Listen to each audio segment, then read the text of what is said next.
সারাদিনের খাটাখাটনির পর সেটা অফিস কাছারি হোক বা সংসারের কাজকর্মই হোক, যে কোনো খাটাখাটনির পর সন্ধ্যের পরে প্রচণ্ড ক্লান্তি লাগে।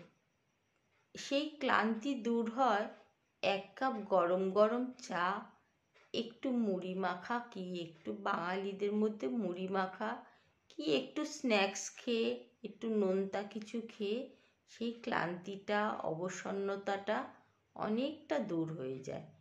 কফিও এই অবসন্নতা দূর করে দেয়, ক্লান্তিও দূর করে দেয়।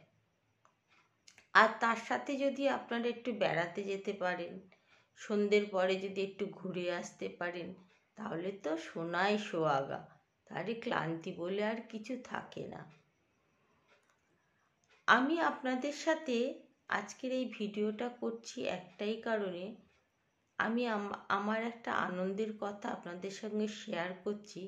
আমি নভেম্বর মাসের 17 তারিখে 2024 লাক্ষাদ্বীপ বেড়াতে গেছিলাম।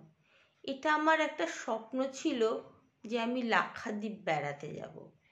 তাই লাক্ষাদ্বীপ বেড়াতে গিয়ে আপনাদের সঙ্গে শেয়ার না করে আমি পারলাম না। আমি লাক্ষাদ্বীপে ঘুরতে গিয়ে একটা অদ্ভুত চেতনা হয়েছে।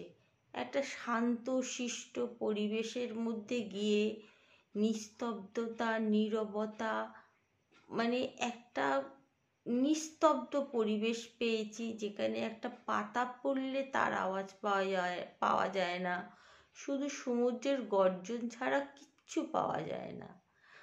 আর এত পরিবেশ মানে পরিষ্কার, চিন্তা করতে পারবে না। ধূলিকণা, বালি, শুধু বালি ছাড়া আর কিছু নেই। ধুলো, রাস্তাঘাট সব পরিষ্কার। সব আমি শেয়ার করব আপনাদের ভিডিওর মাধ্যমে। আমি একটুখানি বলে রাখছি, আমি আমার এই মোবাইল ফোনের মাধ্যমে লাক্ষাদ্বীপটাকে যতটা পেরেছি তুলে এনেছি। আপনাদেরকে সেইটা দেখাবো বলেই এই মোবাইল ফোনের মাধ্যমে সেই ভিডিওগুলো দেখাবো বলেই আজকের এই ভিডিওটা করছি। আপনারা যারা যারা লাক্ষাদ্বীপে গেছেন তারা তো জানেন লাক্ষাদ্বীপে কিভাবে যেতে হয়। আর যারা যেতে পারেননি বা জাননি, যেতে ইচ্ছা আছে, তারা কিভাবে যাবেন আমাকে কমেন্ট বক্সে কমেন্ট করে জানাবেন। আমি আপনাদেরকে জানিয়ে দেবো কিভাবে যেতে হয়। আর 5টা জায়গার মতন কিন্তু লাক্ষাদ্বীপ ঘোরার জায়গা নয়। লাক্ষাদ্বীপ হলো একটা কেন্দ্রশাসিত অঞ্চল, কেন্দ্র দ্বারা পরিচালিত অঞ্চল। এখানে যেতে গেলে অনেক নিয়ম মেনে, অনেক নিয়ম কিছু ফর্ম ফিল আপ করে তবেই আপনারা লাক্ষাদ্বীপে যাওয়ার পারমিশন পাবেন, নইলে লাক্ষাদ্বীপে আপনারা ঢুকতে পারবেন না।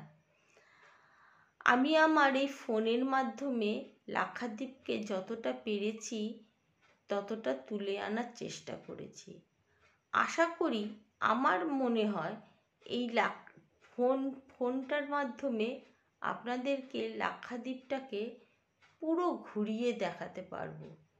পুরোটা না হলেও যেটুকুনি আমি ঘুরেছি, লাক্ষাদ্বীপের ভিডিওগুলো দেখলে আপনাদের একটা লাক্ষাদ্বীপ সম্বন্ধে ধারণা হবে। আমি আমার এই পুপা শিকদার চ্যানেলে সাধারণত ইনফরমেটিভ ভিডিও দিই। লাক্ষাদ্বীপটাও কিন্তু একটা ইনফরমেটিভ জায়গা। এখানে ইনফরমেশান না নিয়ে আপনারা কিন্তু লাক্ষাদ্বীপে ঢুকতে পারবেন না। আমি আমার এই মোবাইল ফোনটাকে বলি গরুর গলার ঘন্টা। কেন জানেন তো? আপনি ধরুন কোথাও বেড়াতে গেছেন, কোথাও বাইরে গেছেন, আসতে একটু দেরি হচ্ছে, কোনো কারণে আসতে পারছেন না, একটু দেরি হচ্ছে বাড়িতে আসতে, বাড়ির লোকেদের সঙ্গে সঙ্গে চিন্তা ভাবনা শুরু হয়ে যায়। সঙ্গে সঙ্গে ফোন করতে শুরু করে দেয়। ফোনটা কিরিং কিরিং করে বেজে উঠলো, কি কোনো একটা তার সেট করা রিংটোন বেজে উঠলো, এই রকম আর কি। যেমন আগেকার দিনে গরুর গলায় ঘন্টা বেঁধে দেওয়া হতো, গরুকে তো মাঠে ছেড়ে দিয়ে রাখাল চলে আসতো। কিন্তু রাখাল চলে আসার পর গোধূলিবেলায় মানে সন্ধেবেলায় যখন গরুকে আনতে যেত, গরু তো ছড়িয়ে ছিটিয়ে ঘাস খেতে চলে যেত। কিন্তু সেই গরুর গলার ঘণ্টার আওয়াজ শুনে রাখাল ঠিক বুঝতে পেরে যেত তার গরুটা কোথায় আছে। বিভিন্ন ঘণ্টার বিভিন্ন আওয়াজ, যেমন মোবাইল ফোনের রিংটোনগুলো বিভিন্ন রকমের হয়, সেই রকম গরুর গলার ঘণ্টার বিভিন্ন আওয়াজ। রাখাল বুঝে যেত যে তার গরুটা কোথায় আছে। রাখাল সেখান থেকে তার গরুটাকে নিয়ে গোয়াল ঘরে চলে আসতো। আমি তাই মোবাইল ফোন নিয়ে খুব একটা বাইরে বেরোই না, কারণ হয়তো রাস্তা পার হতে যাচ্ছি কোনো কারণে, সেই সময় আমার হয়তো একটু দেরি হচ্ছে, রাস্তা পার হতে যাচ্ছি, বাড়ি ফিরছি, দেরি হচ্ছে, মা হয়তো ফোন করলো, ফোনটা বেজে উঠবে, একটা দুর্ঘটনা ঘটার সম্ভাবনা আছে। তাই জন্য আমি মানে মোবাইল ফোন নিয়ে খুব একটা রাস্তায় বেরোই না। আর হলো, মোবাইল ফোনকে আমি একটা বলি মুঠোফোন। মুঠোর মধ্যে ফোনটাকে ধরা যায়। এই মুঠোফোনের মাধ্যমে আপনি যদি ভিডিও করেন, খুব ভালো ভিডিও হয়। একটু দামি মোবাইল যদি কেনেন না, ক্যামেরাটা খুব সুন্দর হয়, ফোনটা ভিডিও খুব ভালো ওঠে। আমি লাক্ষাদ্বীপের সমস্ত ভিডিওগুলো এই ফোনের মাধ্যমেই করেছি।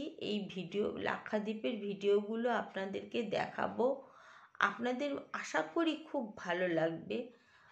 যারা যারা লাক্ষাদ্বীপে ঘুরেছেন তারা লাক্ষাদ্বীপের পরিবেশটা জানেন, আর যারা যারা যাননি বা যেতে ইচ্ছুক আছেন, আপনারা এই মোবাইল ফোনের মাধ্যমে যে ভিডিওগুলো আমি তুলেছি সেইগুলো আমি পোস্ট করব, সেইগুলো দেখলে আপনাদের একটা ধারণা হয়ে যাবে লাক্ষাদ্বীপটা কীরকম। আর লাক্ষাদ্বীপ সম্বন্ধে আমি ছোট ছোট ইনফরমেশান দিতে থাকব, আপনারা দেখতে থাকবেন। আমার চ্যানেলটিকে যারা নতুন বন্ধুরা দেখবেন, এই ফুপা শিকদার চ্যানেলটিকে, তারা সাবস্ক্রাইব করে রাখবেন আর পাশে থাকা বেল আইকনটিকে প্রেস করে দেবেন, যাতে আমি লাক্ষাদ্বীপের ভিডিও দিলেই আপনাদের কাছে নোটিফিকেশান চলে যায়, আপনারা দেখতে পাবেন। লাক্ষাদ্বীপের সমুদ্র সৈকতের ধারে বসে থাকলে, সমুদ্রের তটের ধারে বসে থাকলে আর সমুদ্রের দিকে তাকিয়ে থাকলে মনটা অদ্ভুত ভালো হয়ে যায়, একটা আবেশ এসে যায়, একটা মনোরম পরিবেশ এসে যায়, আর তার সাথে সমুদ্রের গর্জন, আহা কি দারুণ। যাই হোক বন্ধুরা, এইটুকুনি বললাম। আপনারা নতুন যেসব বন্ধুরা আমার এই চ্যানেলটিকে দেখবেন, আমার এই ফুপা শিকদারের এই লাক্ষাদ্বীপের ভ্রমণের ভিডিওগুলো দেখবেন, তারা আমার চ্যানেলটিকে সাবস্ক্রাইব করবেন, পাশে থাকা বেল আইকনটিকে প্রেস করে দেবেন, যাতে আমি লাক্ষাদ্বীপের ভিডিও দিলেই আপনারা সঙ্গে সঙ্গে নোটিফিকেশান পেয়ে গিয়ে দেখতে পারবেন।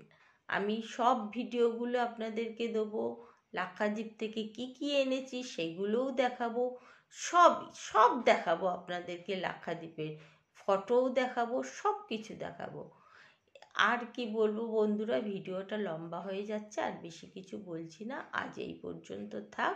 শুধু এইটা একটা ইনফরমেশান দিলাম যে আমি লাক্ষাদ্বীপ বেড়াতে গেছি, তার ভিডিওগুলো দেবো, এটা একটা সবাইকে জানিয়ে দেওয়া।